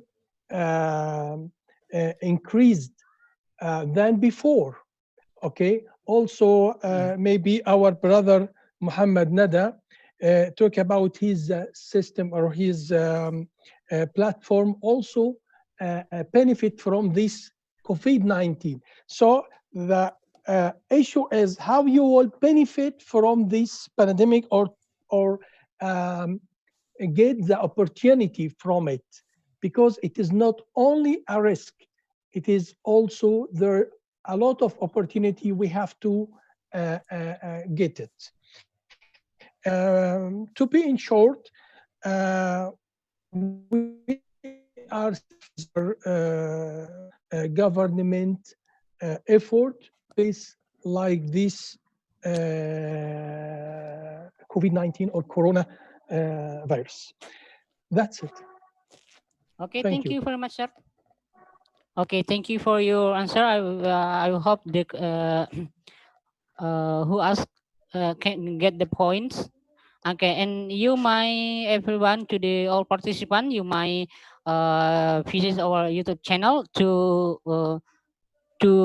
watch again if you have any unclear about the explanations. Okay, well, I please also Dr. Fargis KJ. Hello, sir. Yes, sir. Hello. Hello, This is sir. actually the same questions, but he only asked about the how your government what is face the pandemic, and also want to ask related to the videos that's viral in YouTube that the civil such a police forced to the also or your society if go out from your house go out from home will punished by the police will be hit. Is it right or not? Maybe I can confirm to you. We can confirm to you, sir. Hello. Yeah. Yes. Okay. So you have asked me too many questions. I don't know which to take first. Anyway, I'll explain how our government is managing COVID-19. See, in the beginning, it was lockdown. The whole country was under lockdown, and even the other countries were praising us for keeping the corona infected people very low, very less. In fact, India was even called a model to other countries where we in fighting COVID-19. That's true, and we have managed it quite well, I should say. But recently, so after the lockdown for almost 1.5 to 2 months, we have opened things, but the real threat came from our migrants. See, when migrants, I mean, those people who have already migrated from India and living and working in other countries started coming back because they thought that India is very safe. So once these people started coming to India, what happened was now our corona graph is slowly rising. Okay, in fact, see, we have I mean, I think now we are, as far as infection cases are concerned, we are fourth or fifth in the world, but we are managing it quite well. We see we have containment zones, we have lockdown areas where no one is supposed to go out. Okay, but only the what do you call necessary shops are open, like the vegetables and what do you call grocery shops are open. All others are closed. So to a certain extent, we should say, and Kerala is often called to be the state. There are so many states in India, and ours is the southernmost state of India, Kerala. Kerala, often referred to as God's own country, we have managed it very well because in Kerala there is 100% literacy rate. 100% literacy, and most of us are very much educated. I mean, education is very common here, especially what do you call in the gender or I mean ladies. Okay, they get maximum of education, so naturally we are doing quite well. India is doing well, and Kerala is doing exceptionally well as far as fighting COVID is concerned. We are having our exams for our kids, but teaching learning happens online. Teaching learning happens online because of social distancing. We are not, we even go to our college and do online teaching from college and also from home. That's what's happening. So I should say India is managing quite well as far as corona is concerned through lockdowns and these kind of social distancing, sanitization measures. Thank you, sir. Okay, thank you very much, sir, for your answer, for your sharings. Well, okay, one more question. It's belong to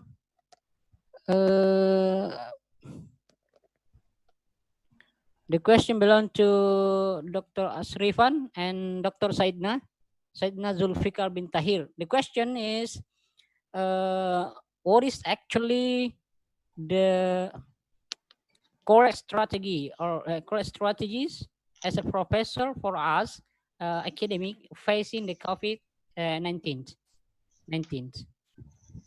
Hello, sir. Hello, for me. Yeah. Yeah. The question. Actually, yeah. The question for me or Yeah. Dr. Yeah. Said Nasolfikar.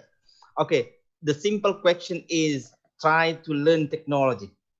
Try to learn technology. This is it. That's the answer. Oh yeah. Okay. Don't be afraid. Don't be Oh, afraid. try to find the try to learn technology about the technology. Okay, great answer. In bahasa Indonesia, I forget in bahasa Arab.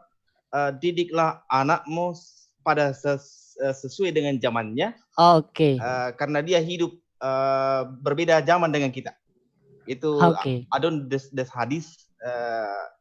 This hadis I think this hadis. Okay, great. So yeah. Just as simple. Okay, great answer. Actually, short but clear. Try to learn the technology. Okay. Maybe Dr. Saidna want to give suggestion, comment, answer on it.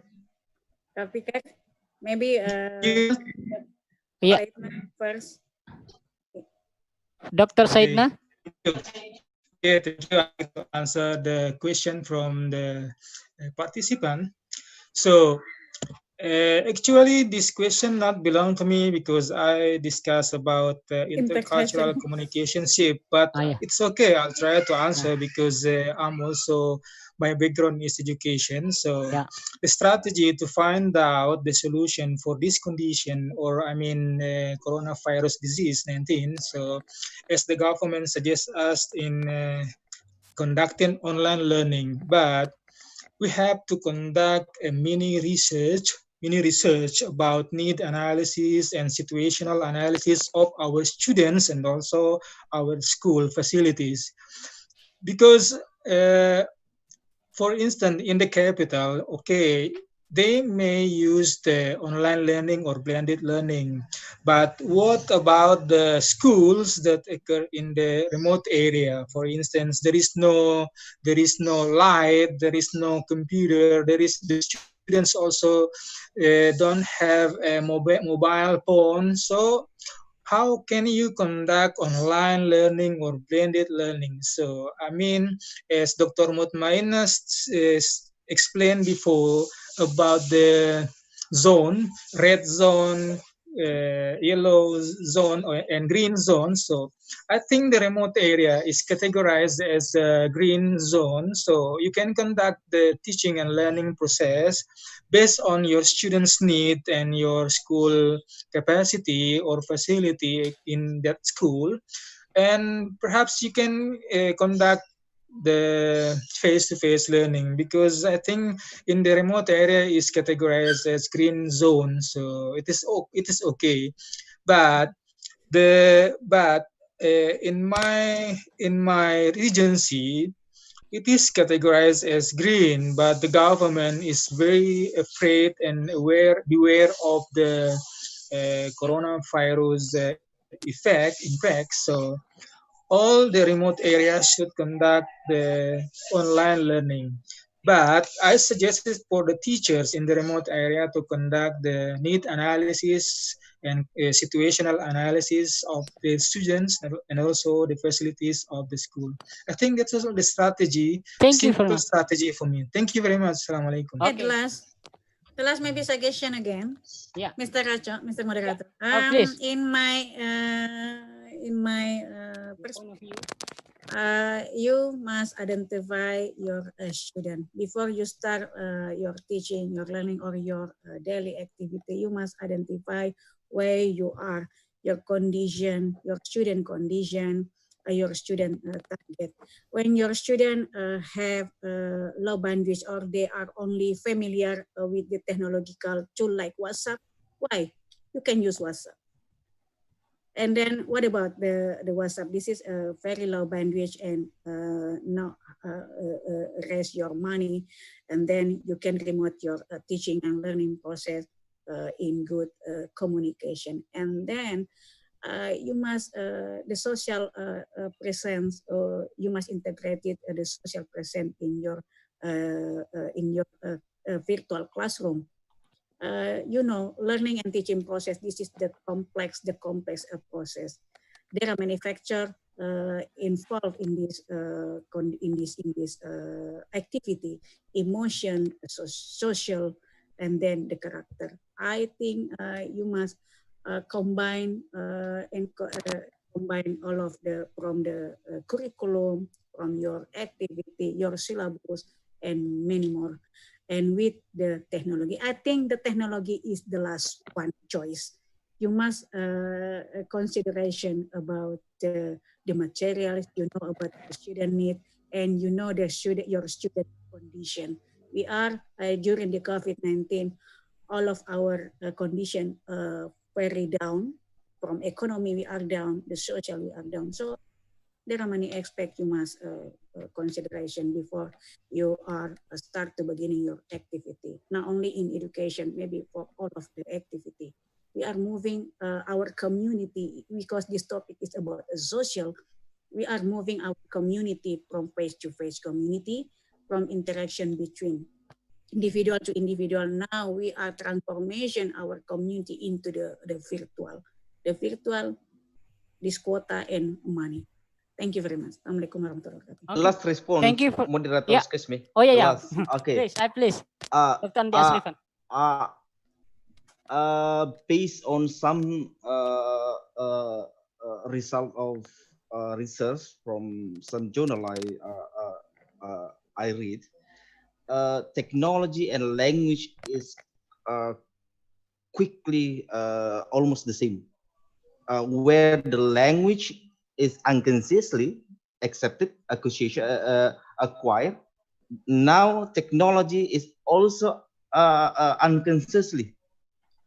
We learn technology like children. We learn language like the children, where the children learn language. They don't care about how the structure, how the vocabulary, how the pronunciation, but they learn unconsciously. They don't care about that. That's the same with technology.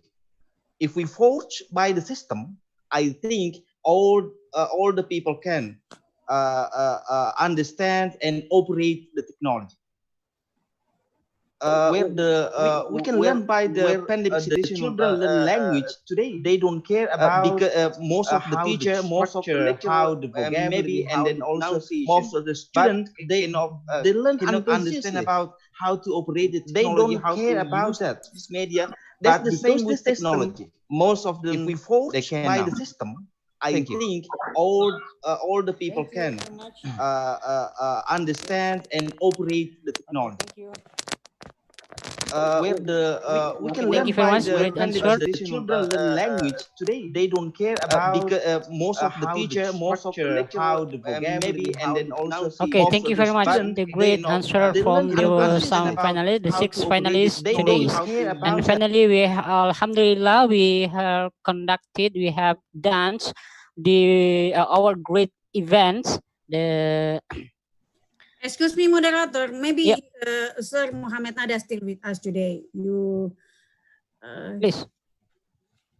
You might give time for him to answer the question about the chat box. You can see your chat box now.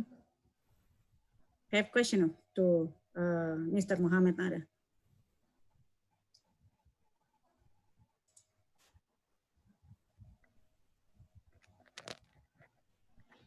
Yeah, ma'am? Yeah. Question for Muhammad Nada. You can see your... Okay. Yeah, ask him. Ask him for Mr. Nada, Muhammad Nada. Hello, Dr. Mutmainna. Yeah. Question for me? Yes. Do you have any suggestions, sir?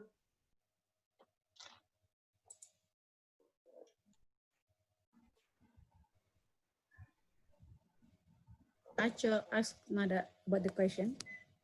Ma'am, you want to... Ma'am, Dr. Mutmainna?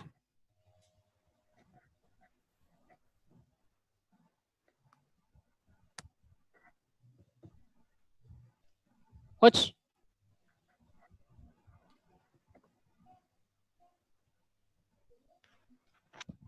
Hello. Hello, sir. Yeah, hello. I'm Dr. Verghese, and I saw a question for me in the chat box, and it goes like this. The question is, I'm reading from the chat box. See, I've mentioned in the SWOT analysis of higher education that human resource is lacking.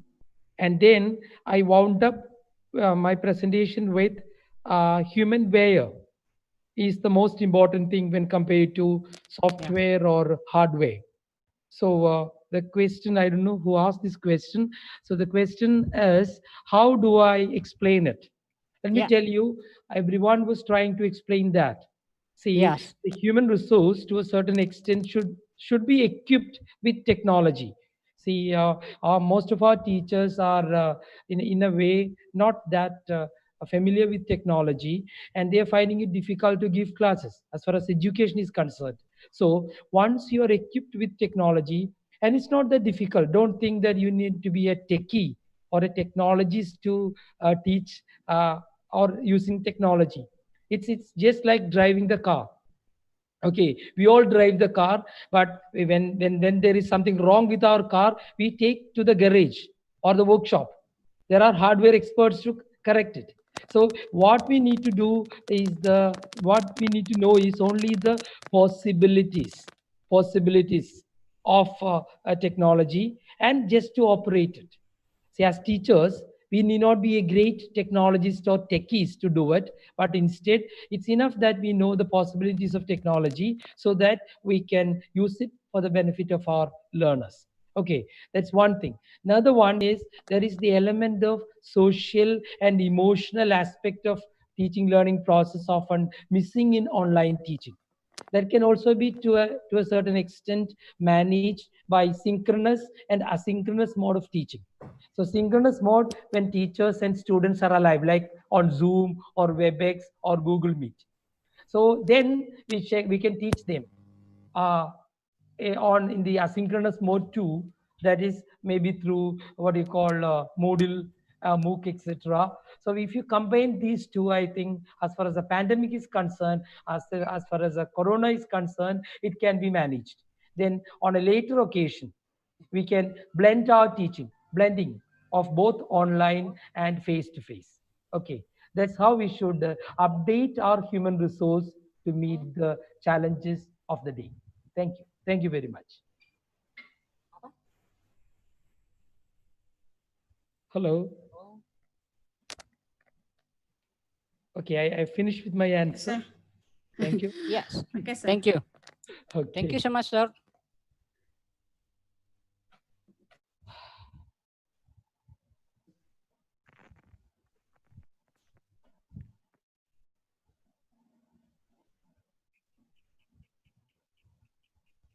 Yes. Halo, Aco. Yeah. You have done with the questions. Ibu. Oh. Komunitas. Okay. To Muhammad Nada. Yes. Okay. One more questions. Hello. This is belong to Dr. Muhammad Nada. Dr. Saidna. Kabar? Siapa? Muhammad Nada. Muhammad Nada. Okay. Yeah. The questions. How to increase the communities from 20,000 to 200,000? How to increase Yes. the community? Okay, yes. Yes. Now we start marketing in Egypt and in some Arab countries with some private school and some another platform, education platform. We plan to reach a large number of students with this strategy, where we depend on B2B to C strategy with business school and business center include a lot of number of students, and then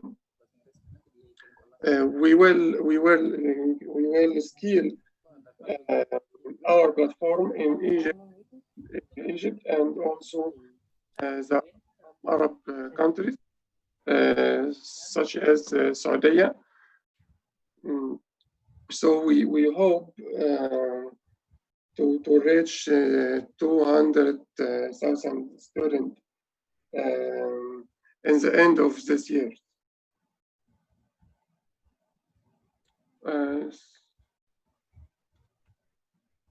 Okay, this is my. Okay, thank you very much, sir, for your answer. Okay, so finally we are in the.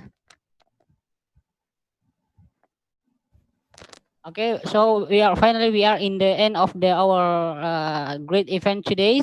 So thank you very much. Especially thanks to the all finalists that has been giving us the sport time. Thank you for your sport time, for your sharing ideas and your knowledge. Thank you to the all finalists, and I would like to inform also to the all participants. Please come join us again tomorrow, because there will be the second session tomorrow in the same time at 1 o'clock p.m. in Indonesian time. And okay, that's all. Thank you very much. Thank you. And I give it to the host. Time is yours. Thank you, moderator, Cok Nasir. Okay, this discussion is very interesting. I think more than knowledge we have and discussion. And for panelists, thank you for your knowledge and science. And I remember all participants, we have one session tomorrow. Don't forget, but we if we will we have 7 keynote speaker for tomorrow. And for your attention and your, if you get any certificate, you must follow in international conference for tomorrow. Okay, and don't forget like and subscribe for we channel Fisip Unasman. See you later or for Sidak 2 conference tomorrow. Bye bye. Bye bye. Thank you. Thank you, Prof. Thank Fakih. you. Thank you, Thank you. Muhammad Nada, Prof. Sarif. Thank you. Okay. Thank you Thank you. very much. Assalamualaikum. Thank you from India. Thank you from Yeah. India. Thank you from Egypt. Thank you from Egypt, Dr. Sharif, Dr. From Egypt. Said Nasulfikar, Mr. Nada. Thank you from Egypt. Dr. Vargas. Thank you, Dr. Sharif. Thank you. Thank you for all Thank you so panelists. much. Sir Nada, Have Sir a Nada, nice- can we see you, your video? Okay. Please. Stay On safe. your camera, Stay sir. home. Good. Stay safe. Stay home. Alhamdulillah. Okay, Thank you very much. for all the committee, for especially for tomorrow, I will share a dozen of PowerPoint slide. That's the nice slide for all the participants. Okay. Remind me to share a dozen of Great, very great. interesting, Thank you, sir. Okay. slide. Thank you, sir. And Okay, then we are that's waiting. yes, that's special for all the participants. Thank you, sir. So don't Dan, forget sir. tomorrow. Tomorrow will Don't be. forget Tomorrow we'll meet again, inshallah. Yeah, Yeah, Have a inshallah. nice time. thank you very much. Okay. Yeah, Dr. Sir. we have Mohammed Galal from Qatar from the Ministry Education. Great. So And we have tomorrow will be Prof. interesting. Mustari Mustafa from Ah, Bangkok, Atas okay. Pendidikan. And we have Dr. Nur Hidayah from UIN Alauddin Makassar. Okay, And we have 4 lecturer from our faculty, Fisip Unasman. So see you tomorrow. See you. Bye. Okay. See ya. Thank you very Thank much. you. Warahmatullahi wabarakatuh. Saya menyapa juga peserta yang tetap konsisten di Ya, mengikuti terima yang kasih. ini. Terima Ya. kasih. Terima kasih untuk para partisipan yang sudah sangat setia menemani kita hingga akhir. Sampai Baik di besok, YouTube sampai besok. maupun di Facebook. Oke. See you tomorrow. See you. Oke. Assalamualaikum warahmatullahi wabarakatuh. Assalamualaikum warahmatullahi wabarakatuh. Good afternoon. Good afternoon. Bye bye. Waalaikumsalam warahmatullahi wabarakatuh. Thank you. Thank you. Thank you.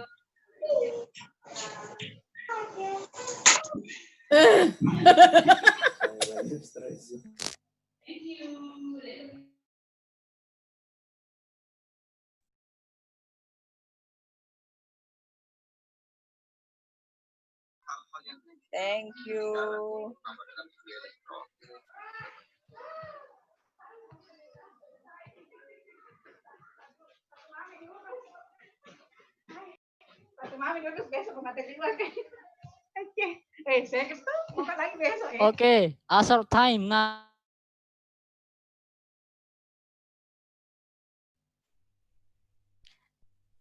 Terima kasih Nur Aziza yang tetap konsisten ikut di seminar ini. Nur Aziza, salah satu partisipan. Ada Andayani, Samsidar B. Retno Anissa, kami mengharapkan kehadirannya besok juga. Siapa lagi? Ada Dian Wahyudi, ada dan masih banyak lagi. Kami masih mengharapkan kehadirannya besok. Semoga acara ini tetap berjalan. Oke. Thank you very much for University of Syariah Mandar. Yeah. And keynote speaker, thank you very much. Nur Aziza, where you from?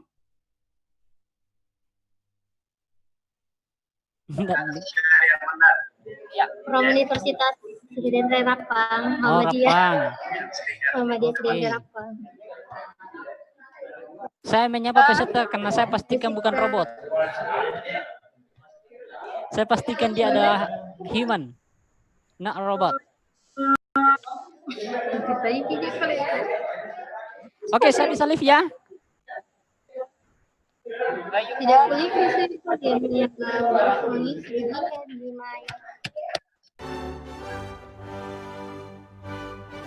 Lanjut lagi ya.